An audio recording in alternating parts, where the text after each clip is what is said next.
श्रीमती फिरदौसा जान, staff nurse, Jammu और कश्मीर। एक उत्कृष्ट शैक्षिक रिकॉर्ड के साथ अब आप पीएचडी कर रही हैं।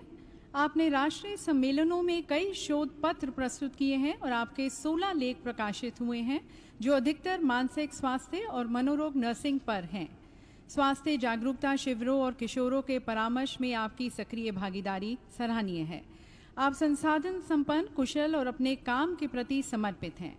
कोविड रोगियों के साथ आपके काम और झुग्गी झोपड़ियों में टीकाकरण के लिए आपके प्रेरणा की स्थानीय नेताओं और समाचार पत्रों द्वारा अक्सर सराहना की जाती है। श्रीमती फिरदौसा जान।